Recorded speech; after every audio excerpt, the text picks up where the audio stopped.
Can Zach Wilson keep it going? He'll need more help this weekend in Miami. Who needs to step up? We'll discuss today on Locked On Jets. You are Locked On Jets, your daily New York Jets podcast. Part of the Locked On Podcast Network, your team every day.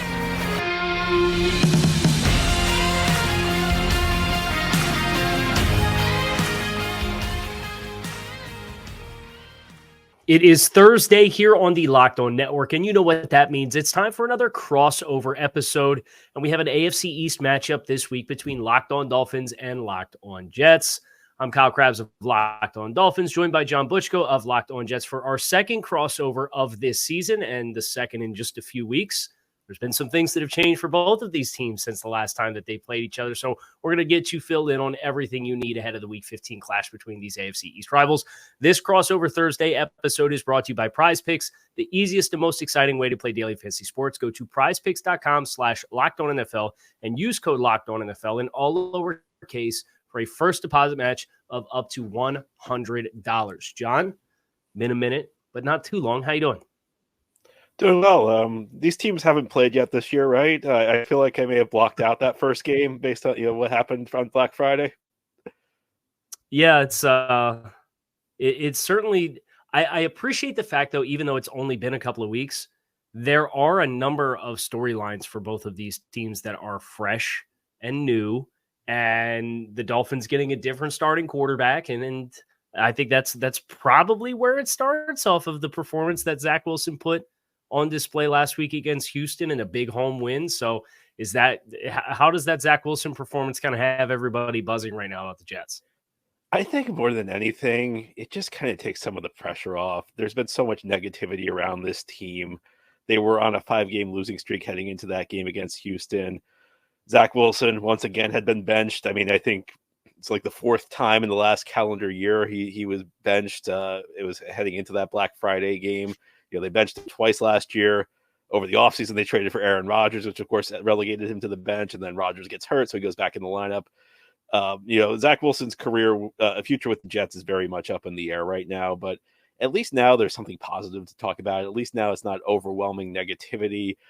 In New York, the reactions tend to be overreactions. Now there's talk are the Jets going to pick up Zach Wilson's fifth-year option? Is Zach Wilson now the quarterback of the future? I mean, a week ago he was never going to play for the Jets again after this season. I think everybody needs to relax a little bit, but at least now you feel like it was a release. I think more than anything, where there's no more talk, at least for 1 week, about the negativity around the team.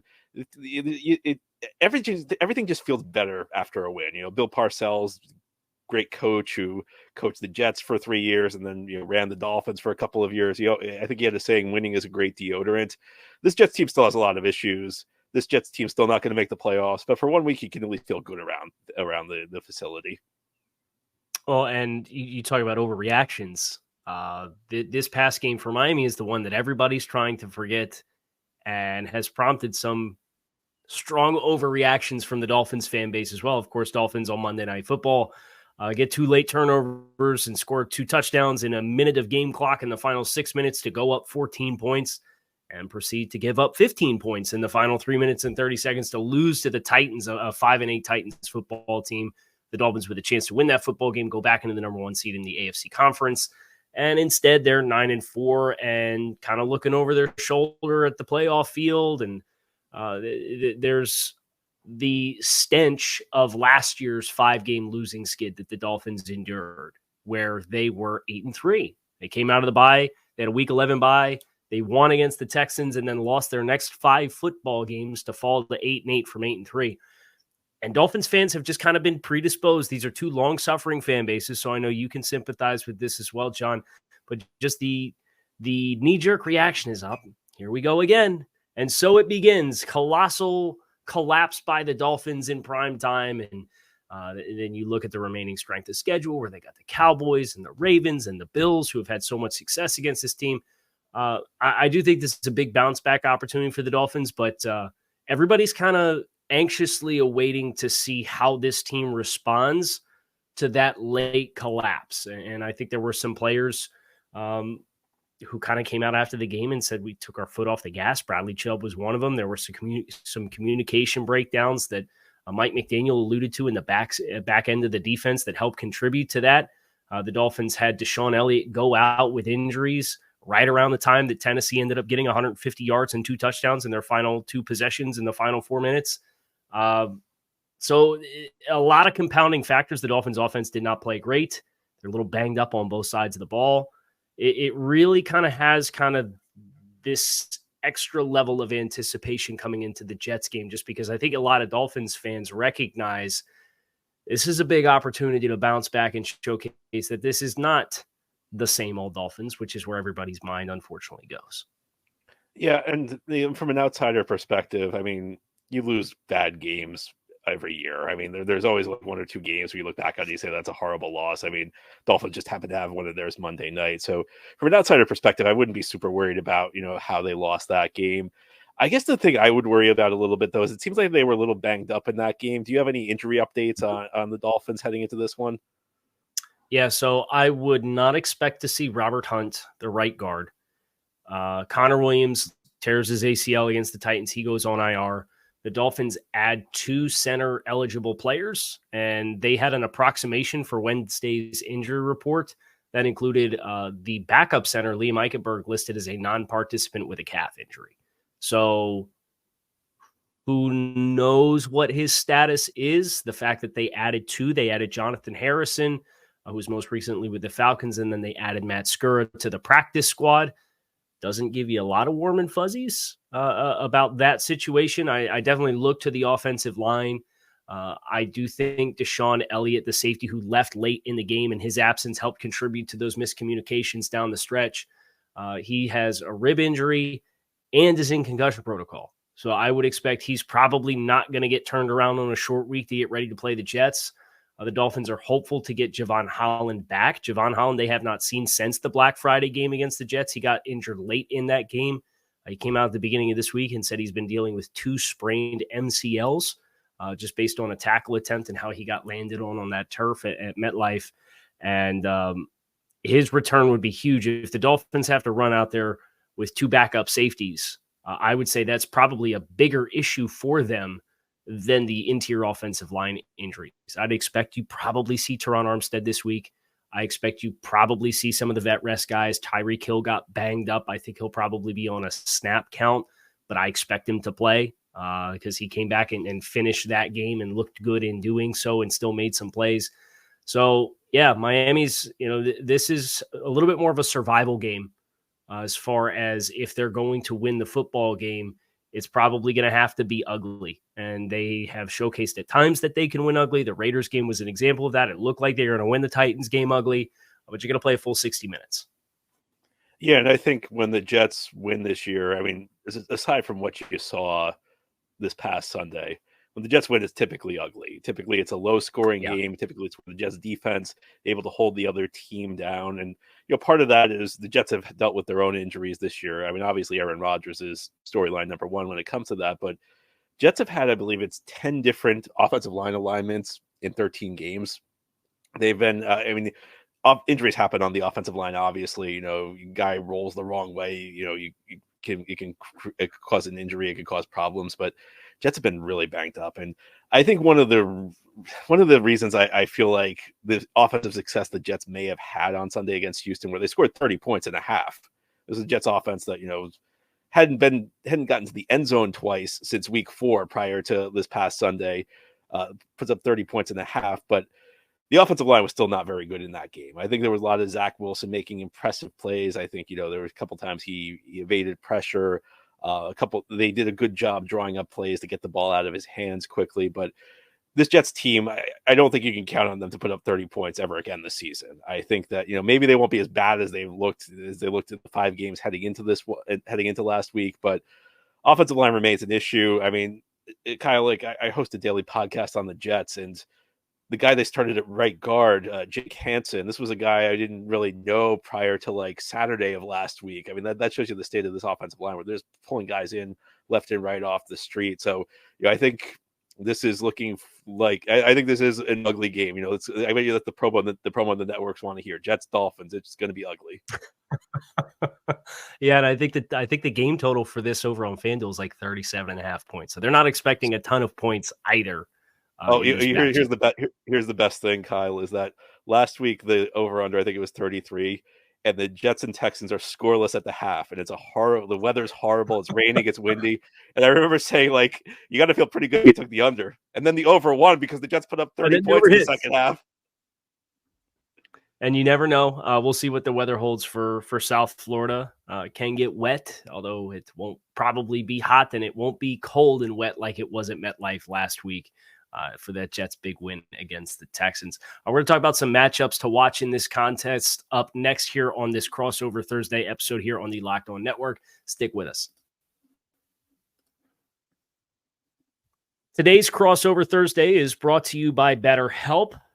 Whether or not your family gives gifts during the holidays, you get to define how you give to yourself this holiday season, and the holidays are a great time to start doing exactly that. So whether it's by starting therapy, going easier on yourself during the tough moments, or treating yourself to a day of complete rest, remember to give yourself some love this holiday season.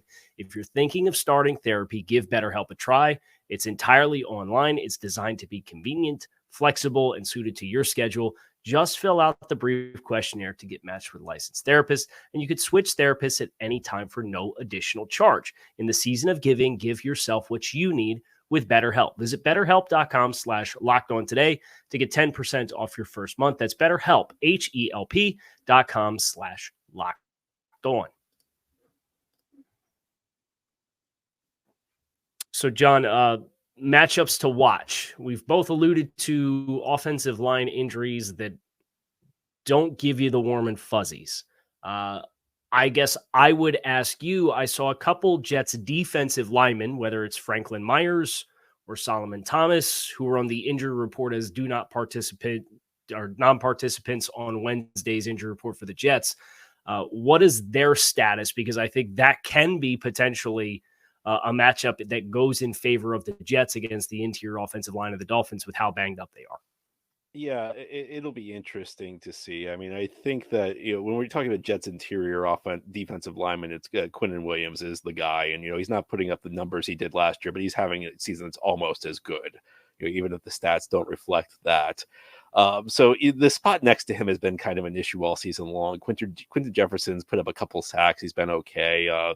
Solomon Thomas is producing a relatively higher level than he has the rest of his career, but I still think the interior defensive line is all about Quinnen Williams. In fact, that probably would be one of the matchups I look at. You mentioned Liam Eichenberg, his status might be up in the air. I was going to say Quinnen Williams versus Eichenberg and the rest of the Miami interior offensive line. I mean, that's a spot I'm looking at because, again, going back to what we just said, if this Jets are going to win this game, if the Jets are going to stay in this game, it's got to be ugly. And I think a lot of that would depend on Quinnen Williams, playing really well up front. Franklin Myers, actually, believe it or not, Franklin Myers actually plays a lot on the edge. He plays a lot of defensive end. And that is an area where I do think the Jets have good depth. Jermaine Johnson's stepped up his second season. He was a first-round pick a year ago who was kind of a rotational guy last season, and he's developed into a quality full-time starter this year. He's a three-down guy. He can play the run. He can get after the quarterback.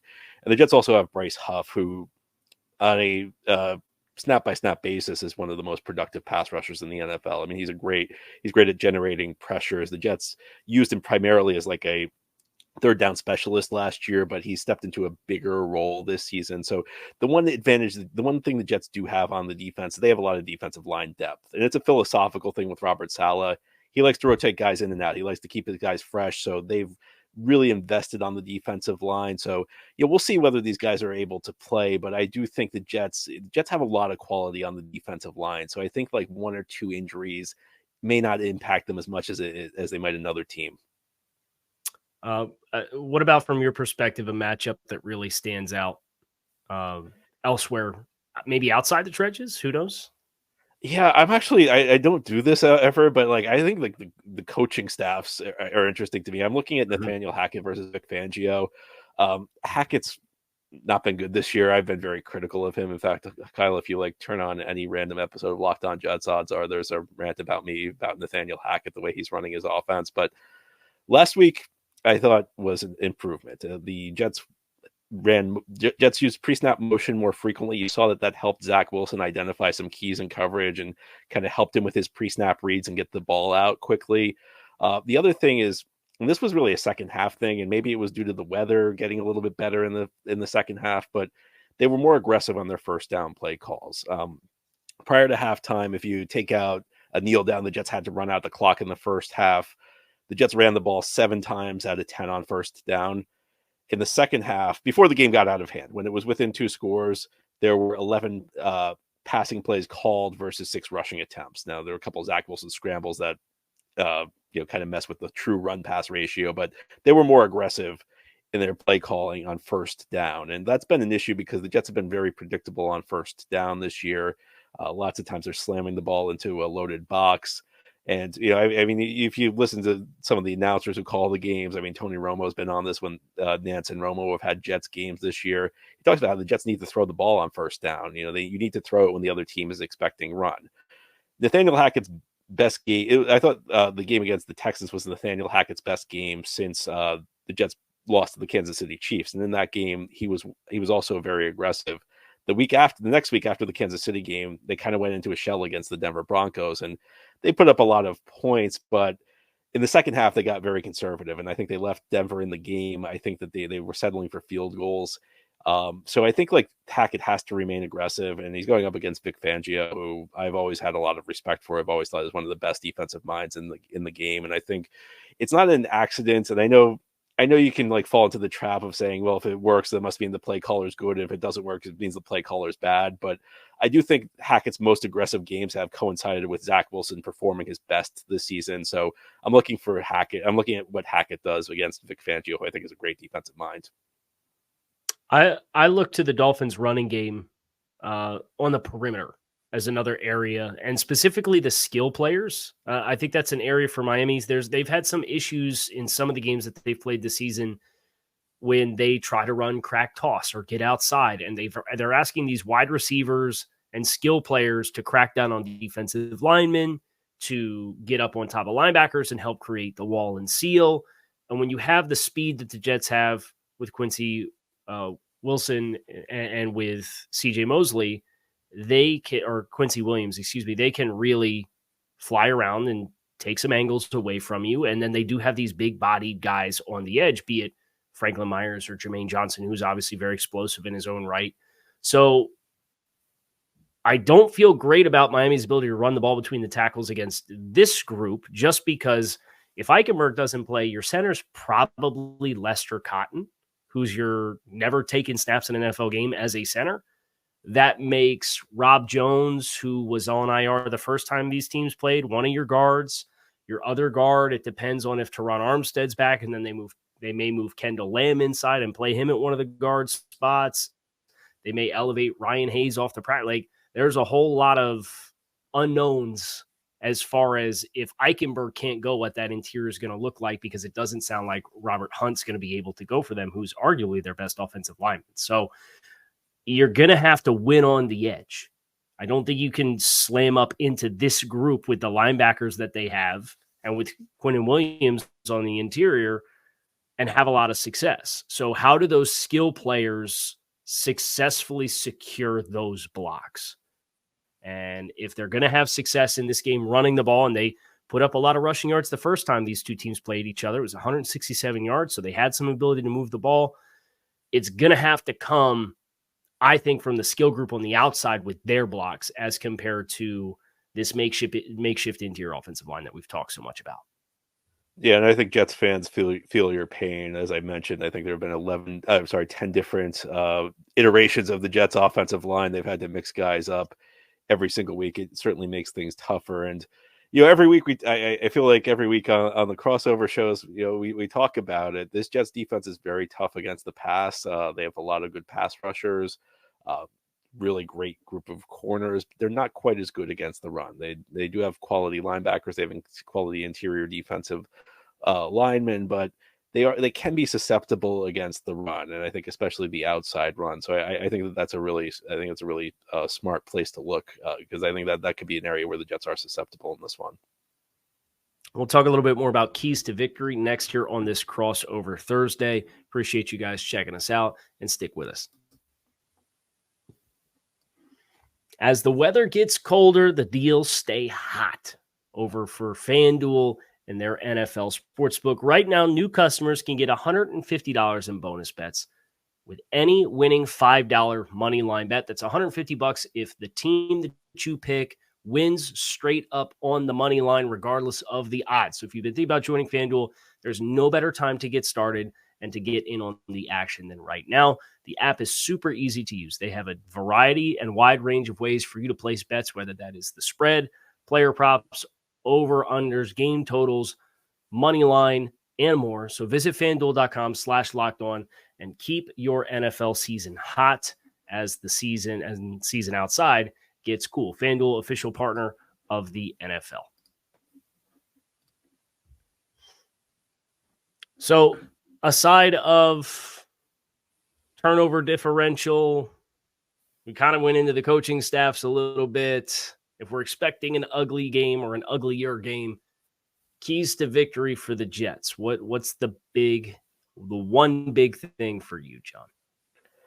I think somebody other than Garrett Wilson or Breece Hall needs to step up on this offense. Jets have two quality young players, and if you watch the Jets over the last decade, having two quality young players is an unusual thing. The Jets offense typically has not had many pieces. They've gotten a lot of contributions out of Garrett Wilson and Breece Hall this year. They're both having excellent seasons. Now, the last couple of weeks with the offensive line issues, Hall has not been as effective as a runner. In fact, his numbers rushing have not been good, but he's been effective as a receiver. And when the Jets get him the ball in space, he can still make big plays. But after those two, the Jets have not really had quality contributions. Last week, part of the reason they scored 30 points in the second half was they finally had some guys step up, and it was at the tight end position. Tyler Conklin made a couple of catches in traffic, especially on key downs.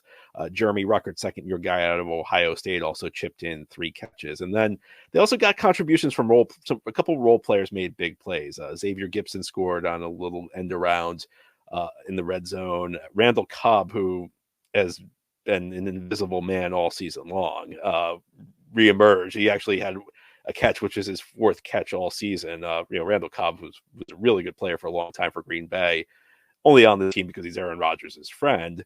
And again, going into last week, only had 3 catches. Had a catch in the red zone that he took into the end zone for a touchdown. So I don't know who it's going to be this week, but somebody from the Jets has to step up. They can't just have two skilled guys who produce for them. There has to be contributions from supporting players, and sometimes you just need contributions from role players, like a play or two here from role players like Cobb and Gibson. Will Allen Lazard finally produce for the Jets? During that first meeting, which I have blocked out from my memory, Lazard was a healthy scratch. He's been an enormous disappointment as a free agent. In the Jets' offensive outburst last week, he had 0 catches and 1 penalty. So maybe Allen Lazard's the guy who steps up this week, but the Jets just need to continue to get contributions outside of their big two. And for me, I think one thing that's going to be really important, and they did not connect on their attempt at doing this against the Titans on Monday Night Football, but they hit a couple of these kinds of plays against the Commanders on 3rd down. They hit 2 of these shots down the field against the Jets the first time that they played. Jalen Waddle got 1 on Sauce Gardner, and Tyreek Hill got the other on the opening possession of the game, another 3rd down play from the slot against DJ Reed. And I think with the Dolphins have their opportunities to identify some man coverage, they are going to have to hit a few in-rhythm shots over the top to make sure that the screws don't get too tight on the roof for the Jets. Where, if you want to crowd the line of scrimmage, if you feel like they're not going to, really compress and have a lot of success pushing the ball down the field, and the Jets want to compress and squeeze and get more bodies within the first 10 yards to help with run support and have an extra, that safety be able to run the alley and get out there and help on the edge, you got to be able to counter that selectively. And Miami had success linking those up in their past few games. They only ran one of those, and it was to running back Devon Achane against the Titans. And Achane kind of stacks his defender and he looks back, but he kind of slows down and then he has to flip the switch and run it again. And Tua did a really nice job hitting his back foot, hitching into the throw and immediately releasing. And both of those plays that they hit against the Jets were in rhythm, back foot in the ground, ball is out, the ball is up and down between 25 and 30 yards on shots down the field because you identified coverage. So for me, to help make sure you got the room that you need in the running game to get to the perimeter, you got to keep the safeties honest. You got to hit a couple plays up over the top and use the speed that you have, especially if Tyreek Hill's going to be a little limited with what kind of routes that he can run. Use him on that vertical plane and still force teams to respect his speed, force teams to respect Jalen Waddle's speed, and hopefully that gives you enough room and enough space to be able to have some consistency running the football this week. And on those plays, one of the things I'm going to be interested to see is whether the Jets try and match Sauce Gardner with Tyreek Hill a little bit more. The Jets are not a team that typically shadows one corner with one receiver. Usually Sauce Gardner goes to the left, DJ Reed goes to the right, and they'll do it a little bit more on third down on obvious passing downs when you'll see more man coverage. But Jets typically just have their corners play on sides. I think there were a couple of first meeting when the Dolphins got Tyreek Hill matched up against DJ Reed, and DJ Reed's an excellent corner. I think part of the reason the Jets approach it this way is they trust DJ Reed against pretty much any receiver in the NFL. But this might be like one of the few exceptions. This might be one of the few cases where you want to make sure Sauce Gardner stays with Tyreek Hill most of the game, and we'll see whether the Jets make that adjustment in this one. I'll be interested to see how they approach that. There are a lot of interesting storylines. It's always great to play a team twice because it gives you a whole new evaluation lens to put both of these teams through. The Jets trying to work back towards 500 here in the final stretch of the season. The Dolphins trying to hit double-digit wins and take another step closer to potentially clinching a playoff berth and potentially clinching the AFC East in the weeks ahead. So make sure you tune in on Sunday for Dolphins Jets 2.0 this season. We look forward to bringing you all of the post-game coverage. John will have you covered for Locked On Jets. I will have you covered for Locked On Dolphins. We appreciate you guys for checking out this crossover Thursday, and check out all of the great shows that we have here on the Locked On Network. You can find us on YouTube or wherever you listen to your favorite podcasts. Enjoy the game on Sunday.